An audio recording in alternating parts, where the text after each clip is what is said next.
welcome back to Glitter Budget with your hosts, Ann Jeanette. And Jess. And in today's episode, we are starting a discussion of Buffy the Vampire Slayer. The TV show. The TV show. The series.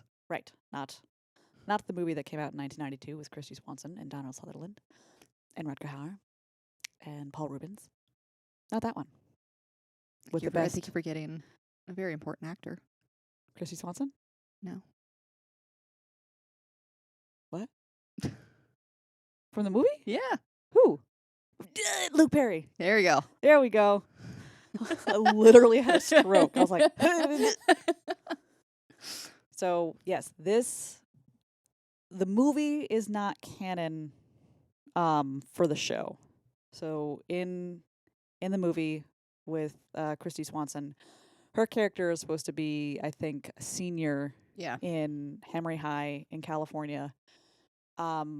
Premise otherwise, for the most part, is the same. She is a high school student who slays vampires. The whole thing is that there's a chosen one, like one girl in all the world. In every generation. Yes. Which that's something that I was like kind of was just weird about. They mention in the show, we'll get to it later, but anyway, there's only one Slayer active at a time, and that is Buffy. But in the TV series, she is a sophomore at Sunnydale High. Yes. And so they, in this show, they have what happened before the show started. They mention in a comic book called The Origin, a Buffy comic book called The Origin.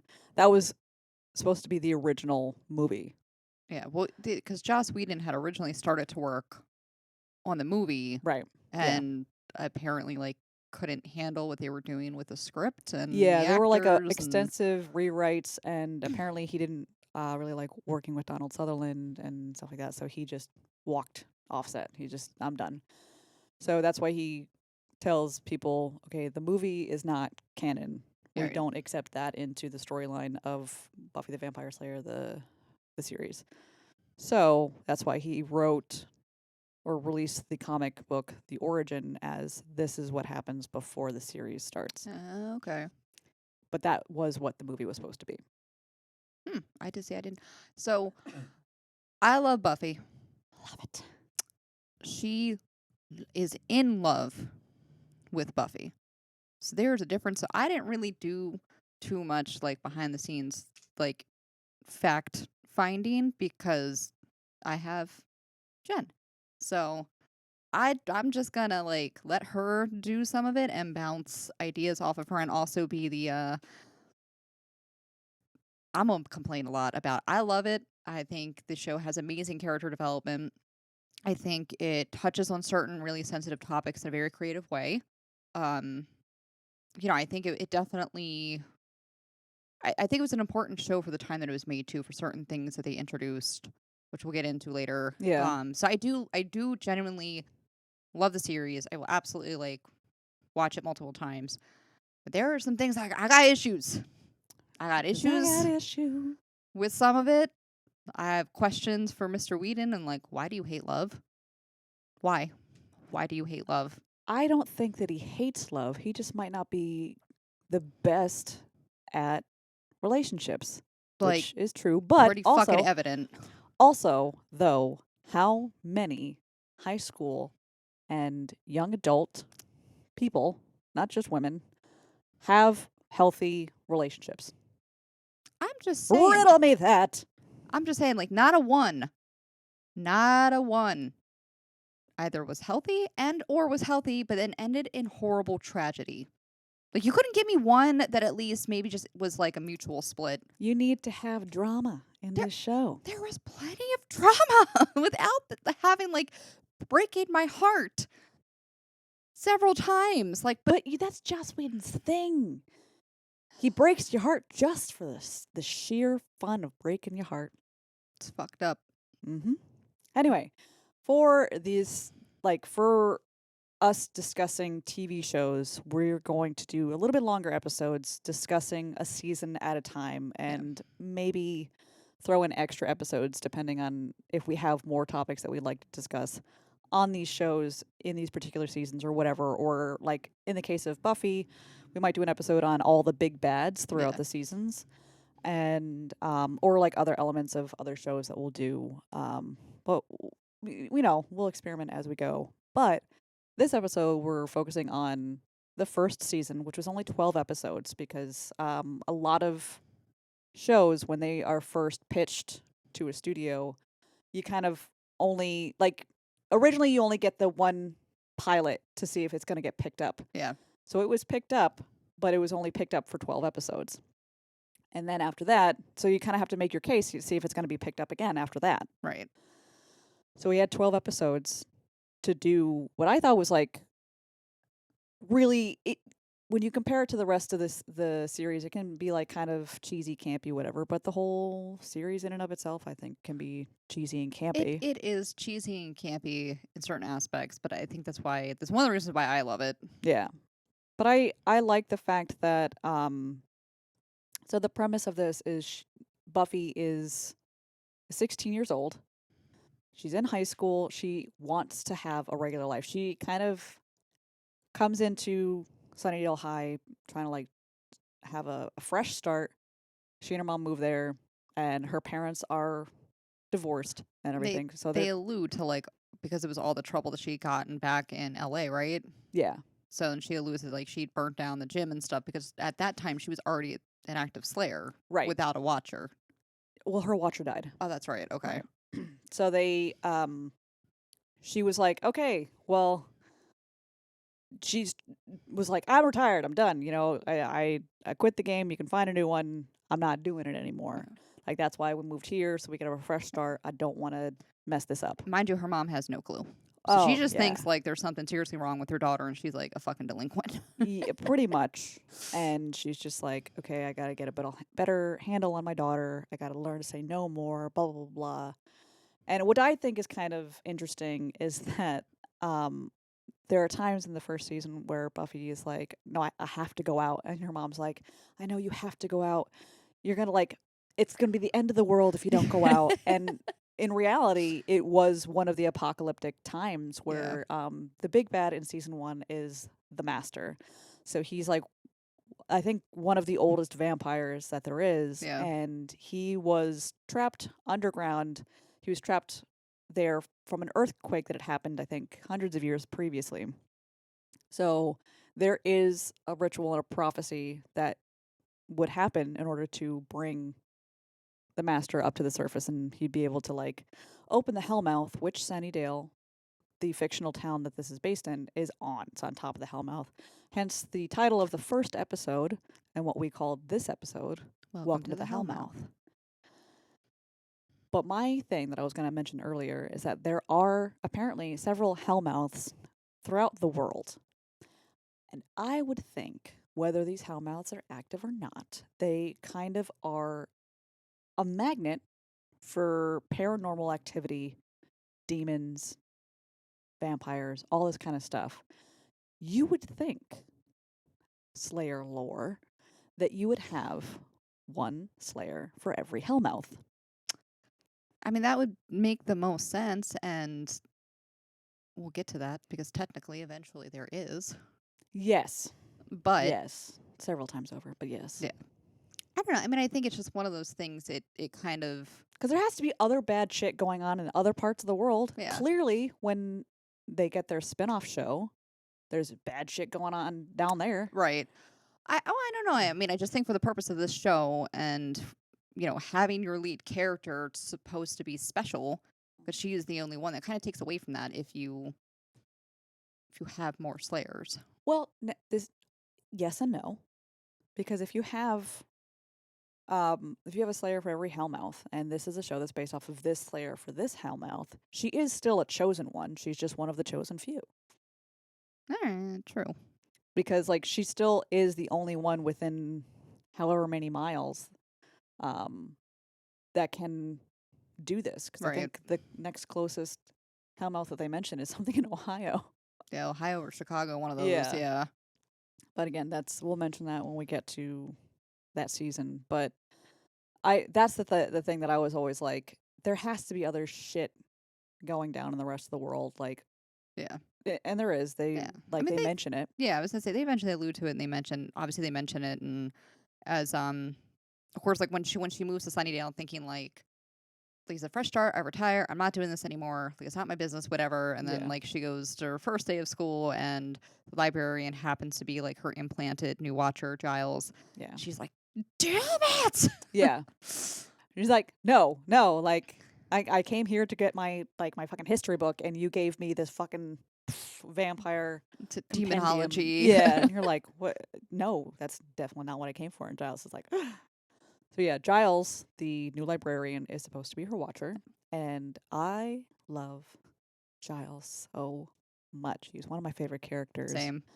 My other favorite character will not appear until season 2, but we'll get to him then.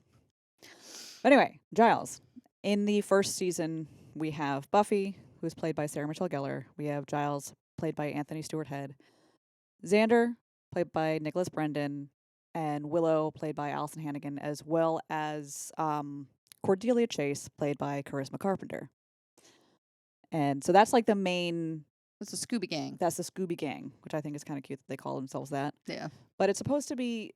Buffy being the Slayer is supposed to be a secret. Not only is it supposed to be a secret, but you're supposed to like hold this burden. Like you're not supposed to have help. Right.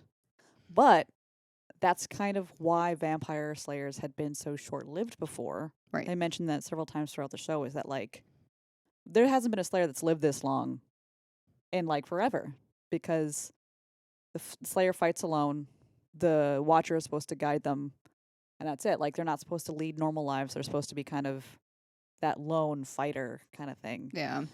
And Buffy kind of fights all the odds of that. And interesting point to the last episode that we just filmed, which was about Scream. Yeah. And how they kind of parody the fact that there's always some blonde bimbo or big-breasted girl, whatever, that is chased by a killer, blah, blah, blah. And that's kind of one of the reasons that Joss Whedon came up with Buffy, is that he wanted, like, there was always movies depicting a helpless blonde not being able to defend herself. And he's like, so I wanted to feature a blonde that can kick ass in, 6 Ways to Sunday. I think he's always, I mean, even after Buffy, though, he's always written his female characters, has always been very strong. Yes. Yeah. And I think that's one of the reasons I liked so many of the characters in all of the different Whedon shows, is that, like, they are all kick ass. But he also adds in that element of frailty as well, of the fact that, they all have their faults still. Yeah. I mean, I definitely have my issues with Buffy the character. Like, yeah, she's definitely not perfect. She's definitely flawed, but so are all the characters.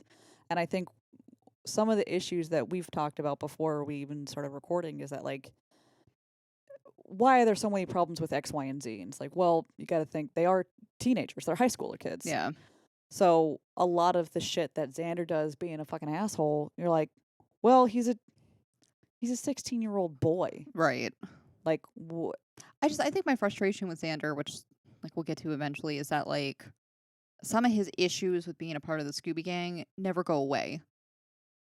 Like I feel like it's like the last like maybe 2 seasons where he starts to get somewhat comfortable with his role, and he starts to get comfortable as like an adult and stuff like that. But I feel like that was my struggle with him, is like as a character, I feel like he almost had like the least character development. I don't agree. No, I think that because he complains about the same thing in his role in like, well, just imagine constant. Like, that's something that's always nagging you in the back of your head. Just imagine you are this person who doesn't have magical powers, who isn't imbued with super strength, who doesn't have the knowledge like Giles does, who also can, wield magic as well. He never tried to learn. He never made an effort to learn. Like he could have been. Well, because he needed to be that cohesive glue. He was in season 4. Yeah, the heart I know of the group. So I'm not saying that like he definitely had some of that, like he kept the humanity. Yeah, I think in it, and like he had a few moments in episodes where he kind of called somebody out for like being a dick, or like you said, being the heart of somebody when needed, which is fine. And I don't know. He's probably one of my least favorite characters. I was never a huge fan. yeah. I mean, I I wouldn't rank him as like top character ever. Like I did like some of the humor that he did, but you kind of need that character to be a foil to others. You know what I mean? Like you Yeah. need someone to kind of ground everybody else. That you need that human factor where everyone else is not. Do you know what I mean? Yeah. Like I'm just dealing saying, with like, all he these. could have dealt with his issues a little bit better. Yeah, but you need flaws. Nah, there was plenty of flaws to go around. There, so many. So I don't know. Yeah, just I feel like out of all the characters, he was probably my least favorite. I was never like a huge fan. In the Mhm. beginning, I kind of was. Like I said, just as the show went on, I was like, kind of over you. Yeah. Yeah, I don't know. What's kind of funny is that Joss Whedon wrote a lot of himself in the character of Xander. Really? Yeah. So that's why Xander got a lot of the best lines, or that's what Nicholas Brendan said. He got a lot of the best lines because Joss Whedon saw himself as Xander. Hmm. So he would write a lot of what he would do or say or think or whatever in the character of Xander. Yeah, that's interesting. Yeah. I think it would have been really interesting if Ryan Reynolds was actually casted. Yes. Yes. That was like he was originally offered the role of Xander, and Ryan Reynolds is supposedly because he had an awful high school experience. He's like, I Aw. don't want to play a high school kid. I just don't want to do it. But can you imagine if he had been? My love for him, I wouldn't be able to contain it. Wouldn't be able to contain it. But if he had done that, I don't think he would have done other things that Oh, were around probably, that time yeah. or whatever. It's just like, the fucking cliche of things happen for a reason. But it would have been really interesting to see him in that role. Yeah, It would have been for really sure. cool. So, and I think was it Charisma Carpenter originally was eyed up for the role of Buffy, right? Charisma Carpenter and Sarah Michelle Gellar auditioned for their opposite roles. Oh, So really? Sarah Michelle Gellar auditioned originally for Cordelia, and Charisma Carpenter, who played Cordelia, auditioned for Buffy. Huh. And then they ended up getting the opposite roles. Yeah, which I think is good. I can't imagine Charisma Carpenter playing I any. love her as Cordelia. Yeah. Cordelia was one of my favorite characters in season 1. Like, she was such a bitch, but I think her character over both series, Buffy and Angel, had like a really awesome character Yeah. arc. Same thing with Wesley. So, all right. So today I decided to watch the entirety of said spinoff. Because I think I've only seen like the last season, and that was only for you know why, and you know who. Yes. Yeah. So I was like, you know what, You know like, why. you know why, and you know who. I do, and I do. Yeah. I'm not like in Buffy. Uh-huh. I fucking hate Angel. I Yes. fucking hate him. He's annoying as shit. The relationship fucking creeps me out. I just don't like it, period. Yeah. And I didn't like Wesley. In Buffy. Yes. But to be determined. In Angel. Yes. Yes. No, he was fucking creepy. The whole him and like Cordelia thing was fucking weird. Oh, yeah. All right, so another one of my issues that I have is the age gaps in some of these earlier relationships. Yes. So we know as I think Charisma Carpenter during filming is Old the as oldest. fuck. No, I'm sorry. Oh, Jesus. She looks for the fucking character that good, she's playing though. Like, Yes, she was in her 20s playing a 16-year-old. I thought she was older than that. No, she wasn't that old. No, She only recently turned like 50. why did I think she was like pushing 30 or in her early 30s? No, I don't think so. Huh. All right. No, she was 20s. Late 20s? I don't think. Woman, like I said, she Sorry. just recently turned 50. Gosh. Anyway, but their characters, like I said, they're all supposed to be in high school. Angel, who is a vampire, but you don't find that out until a few episodes in. He is just some quote hunky stranger that is kind of mysterious, and he helps Buffy out in really cryptic ways. She's like, I really didn't like him. But, you don't know how old he is when he's turned. I feel like Yeah. he is very young, but he was in Ireland back when he was turned, and I want to say that he was either late teens, early 20s when he was Mm. turned. I'm gonna say like early 20s. Yeah.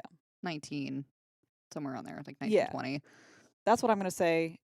Still not good if it were back then to be with a 16-year-old, especially when he was originally looking at her, was when she was back at her old high school at Emory High in LA.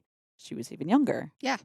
Fucking weird. So, but you flash forward 200 some years later to the quote present time, which was late 90s when this 97, I think. Yeah. Yeah. the show came out in 97, so they were basing it in 97. So technically body-wise, he's still the body of whenever he was turned. Don't care. But I'm on your side, woman. I'm sorry. But he's technically so much older. But if you're still thinking of him like, oh, well, mentally he was changed. But even back then, if they had gotten together right before he was turned, it would still be icky. Yeah. Because he was like 19, 20. Again, an indeterminate age. We're still, he was not the same age. He definitely was not No. 14, 15, 16 when he was turned. He was probably 19, 20 or early 20s when he was turned. Yeah. And that's creepy. But people, there are the Bangel shippers that I just don't get. I don't get The it. what? Bangel. They combine Buffy and Angel into Bangel. No, I hated it. I hated it Yeah. so much. I hated them just together and the way I just hated it. I Yeah. just fucking hated not just the creepy factor of their age Yeah. difference. I hated that comes later, season 2, the true happiness. Yeah, all right. We'll get to it when we get to it. Just that in and of itself is so just really. It gives you the heebie-jeebies. Or, as Buffy would say, the Wiggins. Yes, I don't know. It almost ruined it for me.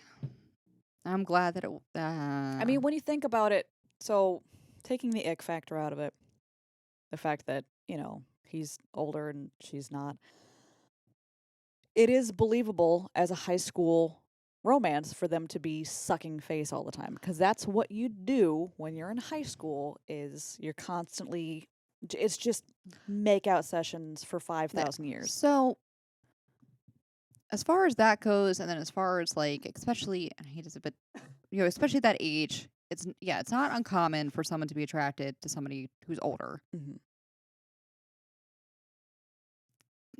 When certain things happen, they make very clear multiple times mention of her current age, which was not an adult. Yes. They couldn't have waited. Yep. Or they couldn't have had the true moment of happiness to be literally anything else. Yeah. What, she turned 17 that day. Yeah. Right? Yeah. I mean, I don't know what California's laws are, but the basic standard moral law is 18 is the go time. It's icky if it's beforehand, but let's move past this because we're not going to get anywhere continuing to argue it. Like there's no we're not going to find we're not going to be okay with it. No. It's just it's icky. Even that notwithstanding, I was not a Bangel shipper. I did not like them together. No. Like, even if you were to say that they were the same age, I'd be like, I don't like them together. Age aside, I just didn't like the character arc and interaction. You know what I mean? Like, I didn't like what they did for each other character-wise. You know what I mean? Like, I felt like she was super whiny and annoying about it. And I don't know, I didn't like what they did for each other as far as the characters interacting. I found it very annoying. Yeah. Didn't do it for me. You find out in the first season that Angel is a vampire, and you find out that he's a, quote, good vampire because he's a vampire with a soul. The reason he has a soul is that he was cursed by gypsies because he slaughtered their, I guess the main gypsy Gypsy's daughter, whatever. I don't know. It was like the main leader's daughter. He slaughtered her, so they cursed him with a soul. Excuse me. With a dumb caveat of the moment he finds true happiness and forgets everything that all the like horrible shit that he's done, when he finds true happiness, that's when he'll lose his soul again. Yeah. I would just leave that part out. To be like, you got your soul back, buddy. You can't get rid of it. Sorry. I guess but that would give you the potential to find true happiness and be okay with it and be able to. I mean, you have eternal life, so you have eternity No, to kind of move But- past that. Well, their curse was, you got to think about what you've done for the rest of forever. Because the moment you're okay with what you did, which is true happiness, you lose your soul. So you're saying that the way that they wrote the curse, there'd be no way that he could like make peace with what he did in the past and move on. No. But I'm saying though, I think that's why they wrote in the true happiness piece to make sure he wouldn't be able to do that, knowing that he would go back to that monster that he's running from. Mm-hmm. So, but I'm saying if they didn't write it like they left that part out, Yeah. I feel like that would have given him the potential to eventually lead a happy life, which they didn't want. It's the way that this is the way that I looked at it. Yeah, I don't know. I just think the gypsies were dumb. You done fucked up, Aaron? Like, writing that in there. Like, but I just think that it's a little silly that we'll get to it next season. But that's dumb. I don't know. It's dumb, but at the same time, I get it. Does really want to torture somebody knowing that like you have all this guilt for like this terrible, terrible person that you were, or creature, being, monster, whatever, and that like you literally like you have this fear of not wanting to go back, and knowing that if you're happy, truly happy for like a freaking second, Mm-hmm. that like that is pretty awful. Like you basically just have to be miserable and depressed forever. That's I why would he's so I would broody. have walked out into the sun. That's why he's all broody all the time. It's another reason why I didn't like him. I was just like, oh my God. Have some fun, will you? Jesus. But yeah, so that's Angel, but they were all having, cute lovey-dovey feelings for each other. And Xander the entire time is like, this fucking guy. Yeah. Why not me? What's wrong with me? Yeah. I feel like they kind of did that interestingly, the way that Xander has the hots for Buffy. Yeah. Willow has the hots for Xander. So there's this Yeah. odd unrequited love between a few different people. And I liked the one episode where Xander finally tells her how he feels. Yeah. And it was supposed to be they're getting ready for a dance. And Xander tells her how he feels. He's like, hey, we want to go to the dance with me. And she's just like, well, no, like, I don't want to ruin what we have. And he's like, either you feel it or you don't. And she's like, I don't. Yeah. So then he's like all bummed and he's upset, and he goes and he's he's telling his best friend Willow, that they've been best friends since they were in kindergarten. He was like, he told her that he had the hots for her and he would practice his little pickup lines or whatever on her, and she was like, the entire time she was just pretending it was actually for her. Yeah. But she was trying to be a good friend and was like, you should tell her if you're going to do it, like, you have to do it. He goes to Willow and it's like, hey, I have an idea. You and I can go to the dance. And she's like, no. He's like, great. Wait, what?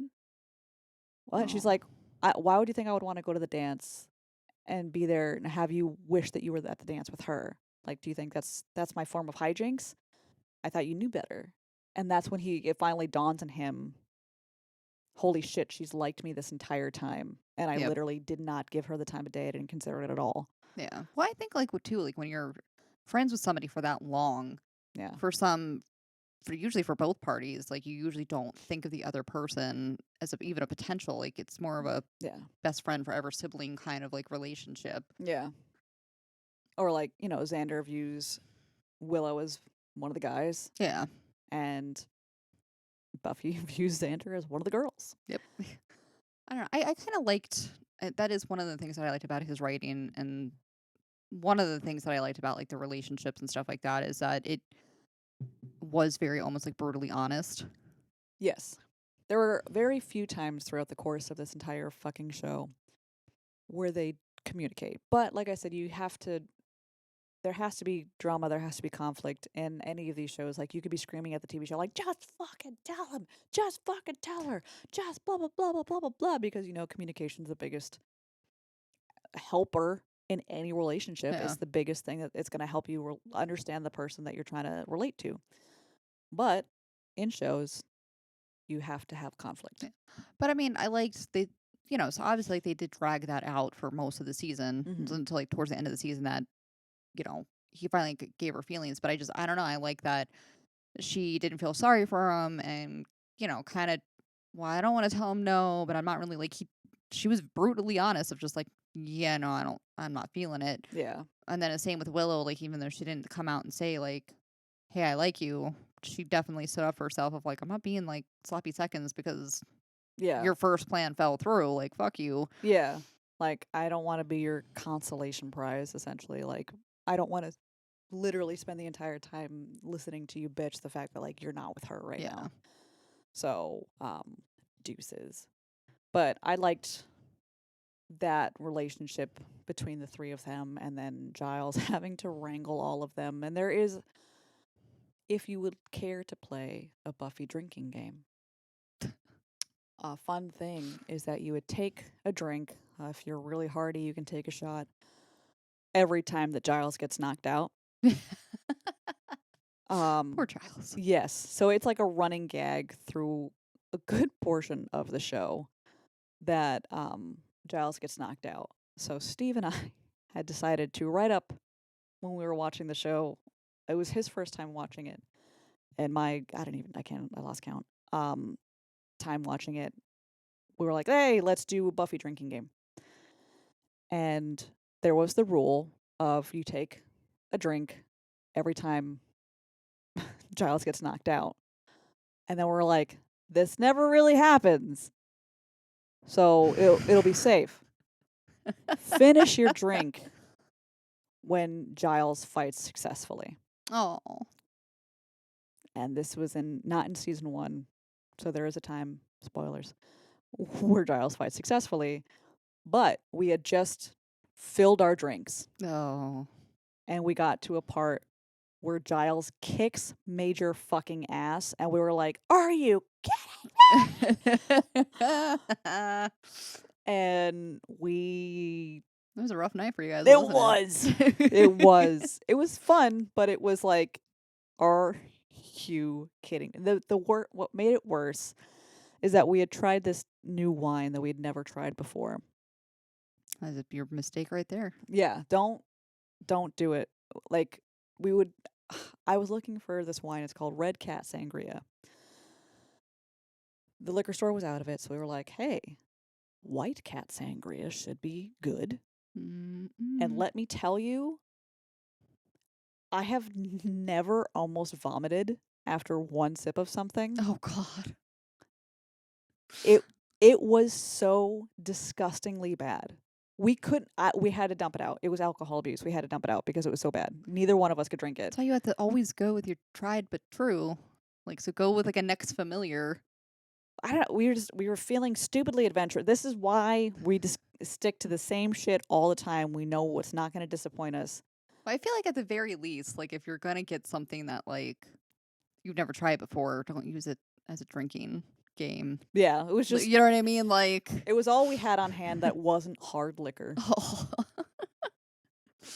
Because I can only imagine had it been, I don't know, whatever the fuck we had. I feel like you could make several different drinking games from Buffy. Like every time, especially in season 1, she argues with her mom to go out. Yep. Or they have a conversation or argument of like them spending more time together or her behavior. Like anytime Cordelia has like a quippy one-liner. Oh God, you died. Fucking alcohol poisoning by like half of an episode. But yeah, the season 1 is I think it holds like a little special place in my heart though, because there are some really emotional scenes in it. And speaking of emotional, this is just a sidebar. Anytime Allison Hannigan Oh God, cries, I crushes cry you. too. Yep. Because, oh my God, I don't know what it is. And it's not just Buffy, it's in any show that she's in. The only reason I watched How I Met Your Mother was because of Allison Hannigan. Yeah. No, I don't know what it is about it. I agree. It's just it crushes me every time. Yeah. So when she like that scene where I was saying where she was telling Xander, she's like, "Do you think that's my form of hijinks?" And she's starting to get like a little teary eyed. I was like, "You tell him, Willow, tell him." But that is I love her. And season 1 is also when they introduce Jenny Calendar, who Steve affectionately Oh yeah, calls Miss Bad Kitty. I don't know why. that's weird. I don't know, but he really loves her. He like super duper loves her. And I did like Giles and Miss Calendar Yeah. together. They were So did I. I did too. we'll get to that. But anyway, Giles is absolutely adorable with Oh, I Jenny know. Calendar. He hasn't. And I just their dynamic together of like they're both in occult knowledgeable, but he's a librarian, and watchers yeah. are brought up to just be old school into books, and she's just like, yeah, no, like we're taking all like the text and we're scanning it in to put it into like computers, Yeah. and like my Wicca covenant stuff like is like kind of online based and stuff, and he's just like, Yeah. He's like, what? technically we're called techno pagans, and he's just like it's not something that he's ever been familiar with or anything like that. I think that it's like they had some really clever episodes in season 1. They had the episode I Robot You Jane, Yeah. where you deal with back in the day, kids.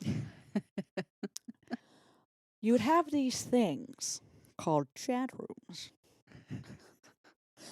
When you logged in, somebody would ask you your age, sex, and location. Yeah. So it was it it was so old. You watch it and you're like, holy shit, I did not realize that. I forgot the computers came this big. There's one episode, that episode, I Robot You Jane, where this kid has a laptop. Oh yeah, and it's like this thick. Yeah, and that's just the bottom portion of it.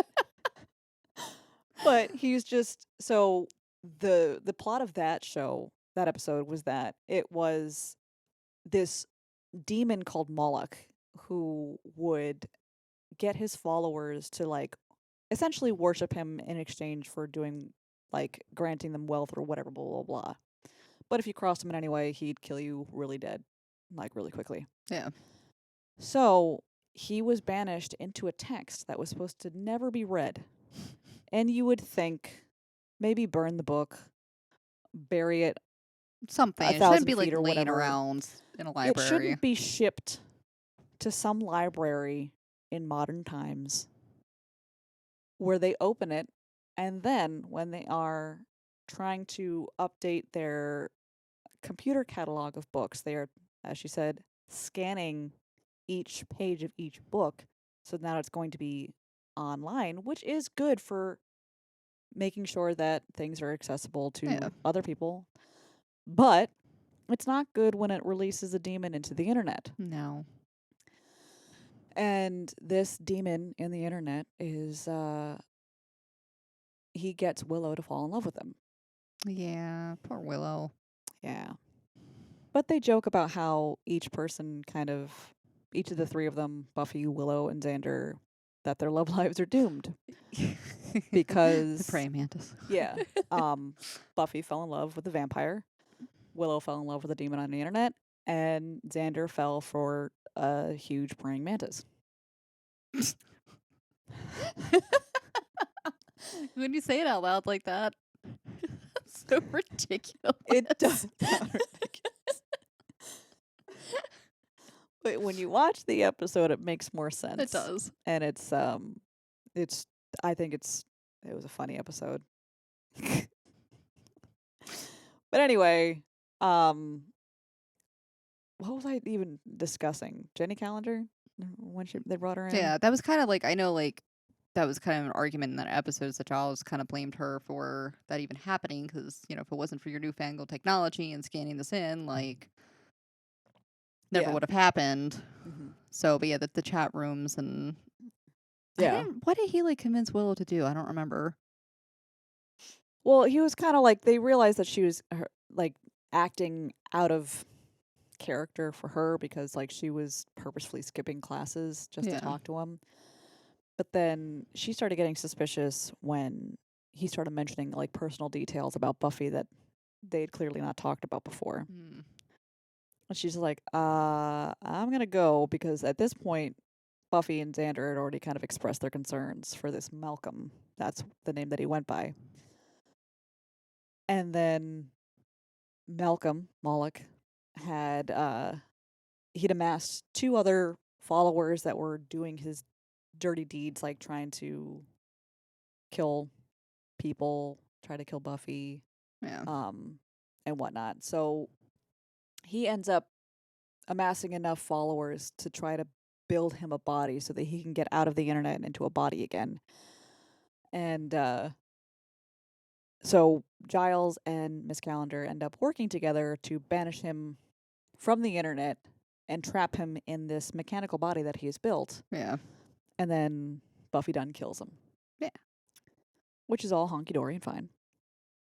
But then, so throughout the first season, it's just kind of like they have these other episodes throughout, but the main focus, the overall bad guy is the Master. Yeah. Who's preparing for the harvest? Yes. The Harvest was the second episode. Right. So the Okay. Harvest was the original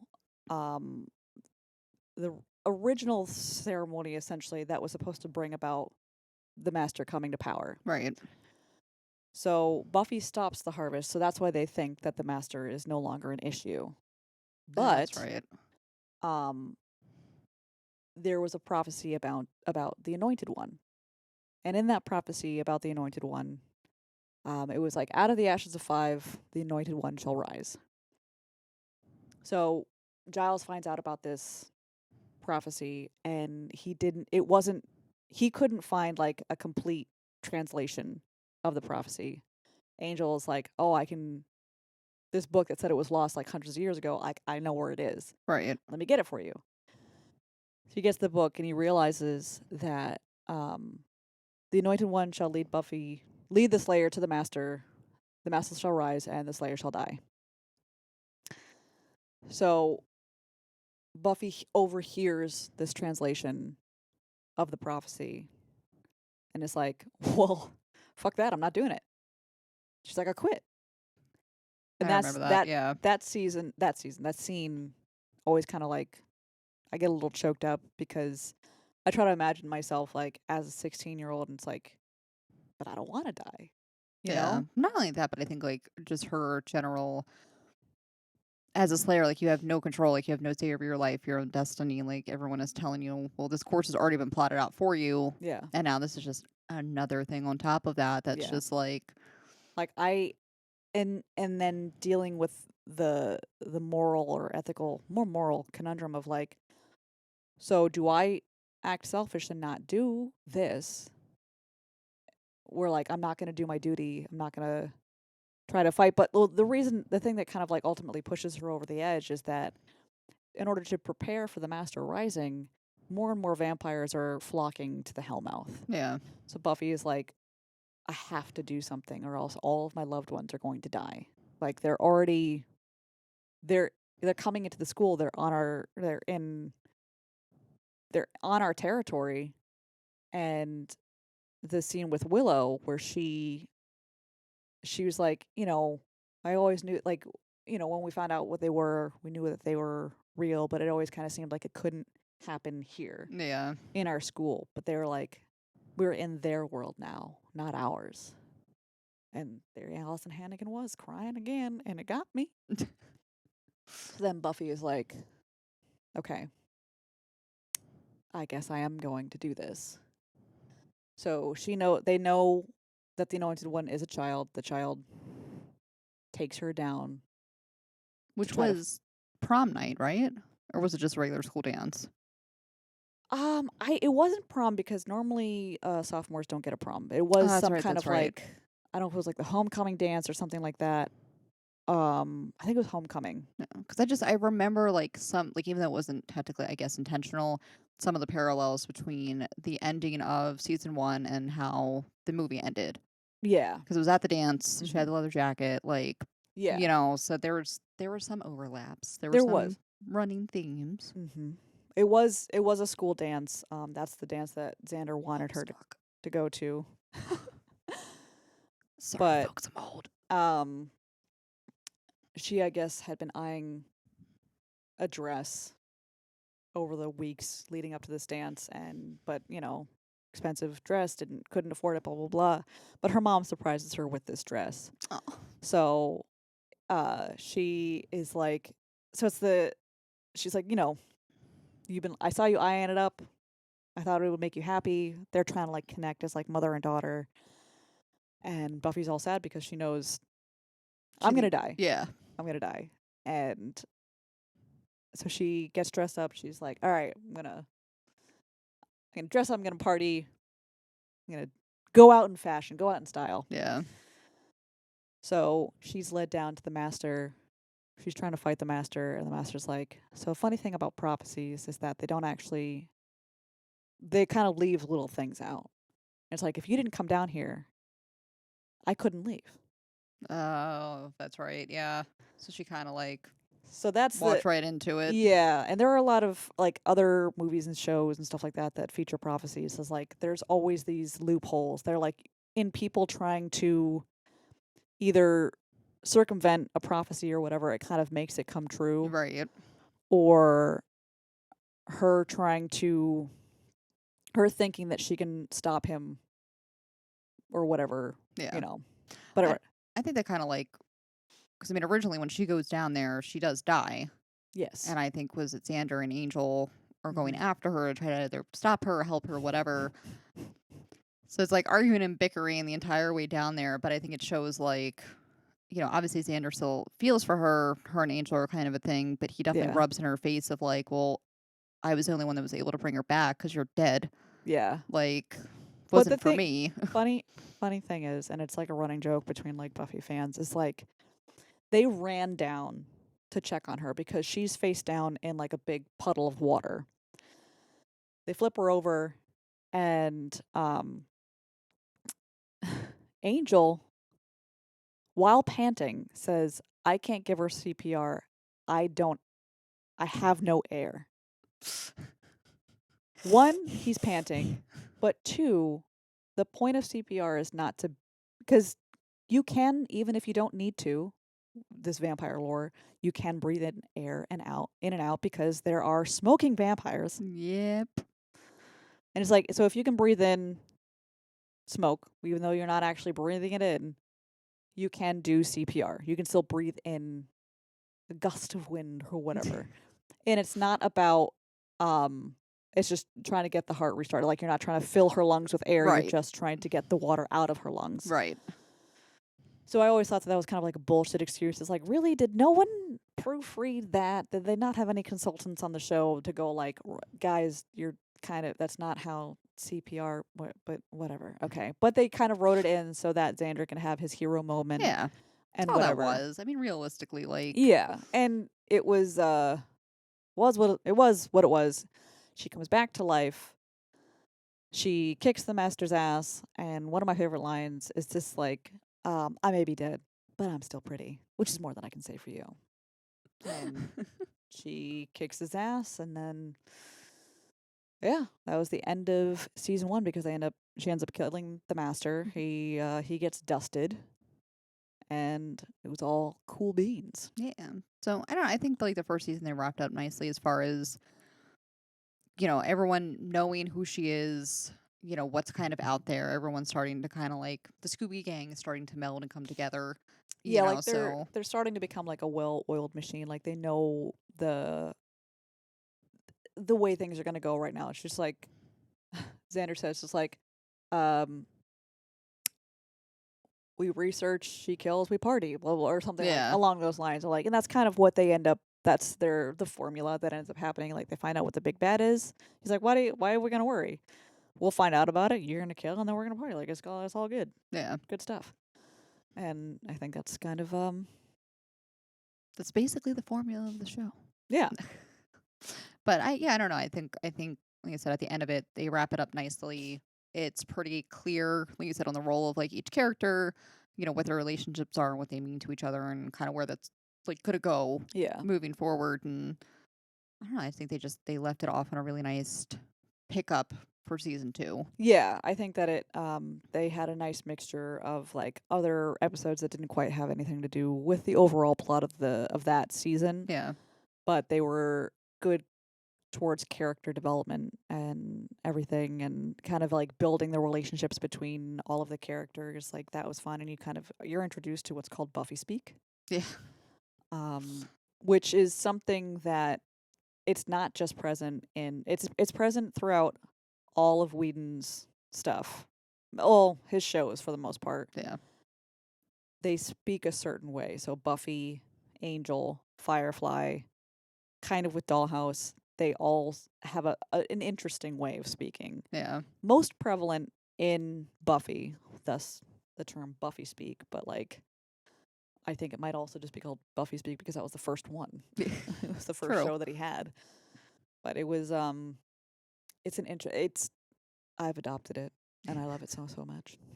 I don't know. I think like throughout that though, they again I think show, like you said, just the realism of like trying to deal with this as a teenager. So they still bring up real teenage problems, Mhm. and then like just the hierarchy of being in school. Like, are you the cool kid? Are you not? What does that mean if you're not? Like, trying to be on the cheerleading squad. Like, so I think they definitely. I think he balanced that nicely. Yeah. Again, like real world problems, real world relationships within this Mhm. supernatural element. Yeah, it kind of like everything's all kind of.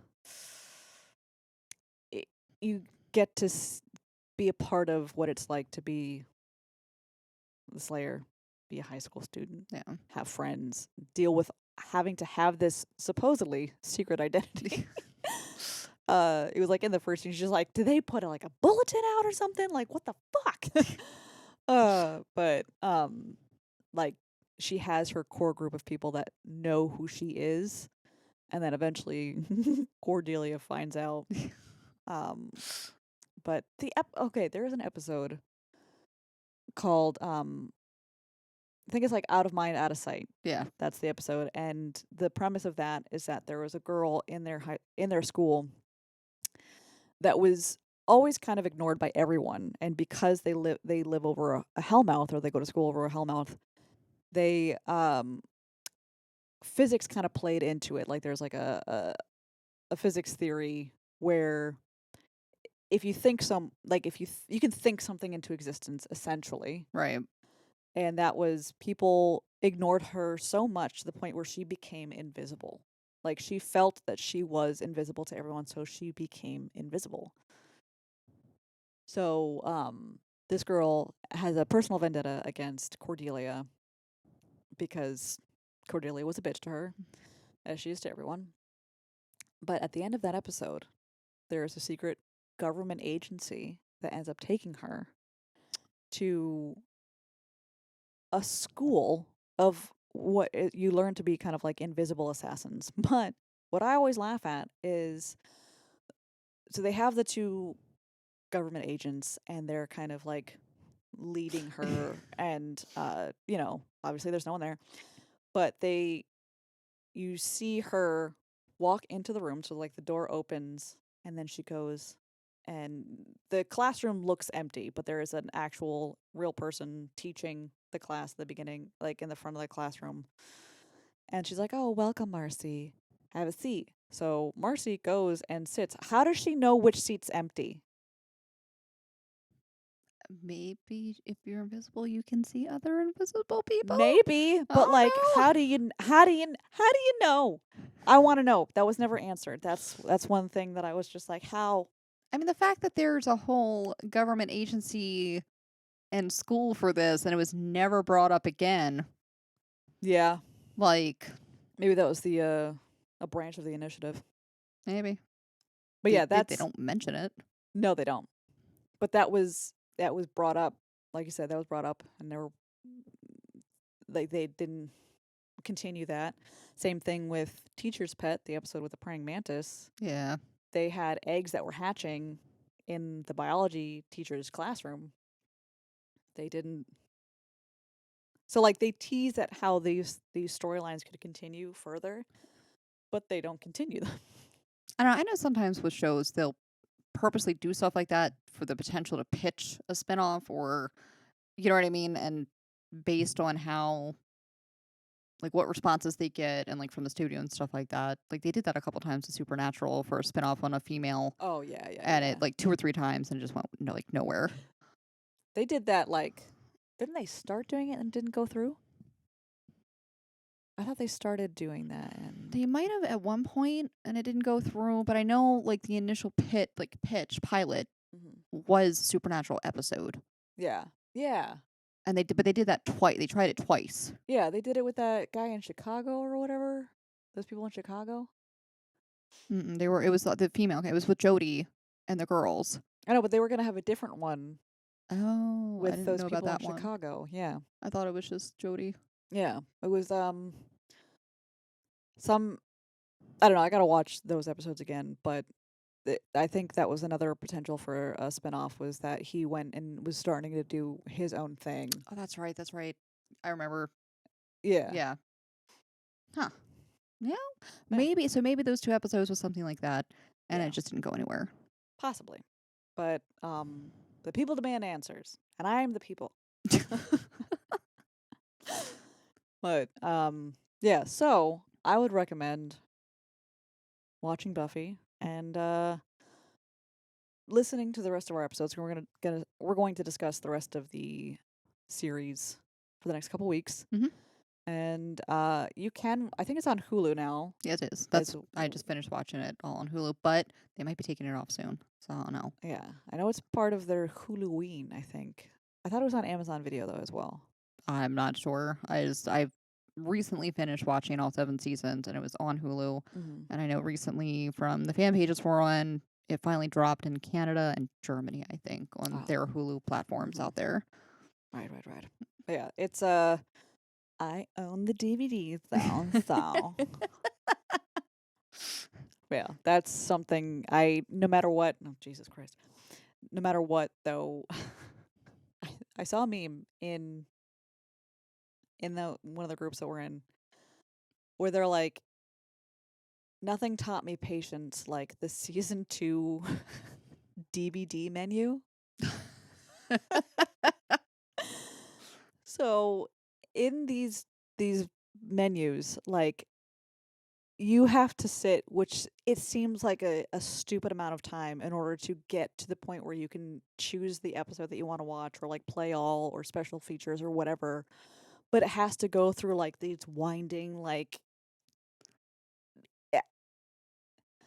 I will try in That some sounds way awful. to record what you have to sit through and I'll post it on the page, but it's ridiculous. It's ridiculous. I'm rewatching the series again, so that's something that I'll record it cuz I'm starting season 2 now. Okay. So. Nerd. No, I'm kidding. Fuck you. I don't care. I love it. I don't care. Fucking look at my shirt. Yeah. Yes. You'll understand this later. Yeah. Anyway, so watch it while it's still on Hulu and let us know what you think and let us know what TV show you might like us to review and banter about next. Mind you, that doesn't go past the early aughts. Right. Yes. Nothing recent. That's not what the show's about. No. Focus. As much as we would like to do Supernatural, it did start in the early aughts, but it went until today. Like today, 2020. Yeah, the next, wrapping up, the next couple of episodes starts this coming Thursday at 8 o'clock on the CW. Hey! I'll be there in front of the couch. In front of the couch, not on the couch. In front of the couch where my TV's mounted behind the couch.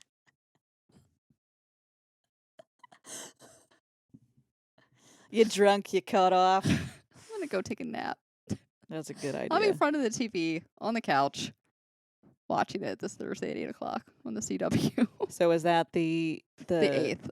That's the final episode? No, it's picking up from, so because of COVID, Right, they right. air the first like 13 episodes, I think. So it's finally the next chunk of series that'll lead up to the final starts this Thursday. Is it like 10 more episodes then? I think so. Somewhere around there, I'm not sure. Yeah. So, yeah. But anyway, let us know what shows. I think Dexter would be a good option. Oh, yeah. Dexter was back in the day. We'll eventually get to Will and Grace. Still watching the other fucking show you I still gotta know. watch. I'm finally watching that. You've been bugging me for years. I know. We'll get there. It's fine. Anyway, so in the description box down below, we're going to have all of our social medias linked. And if you like our vibe, please like and subscribe. If you like our vibe, please like and subscribe. That's what it is. I can't talk. And we'll see you on our next episode. Yeah. Bye-bye.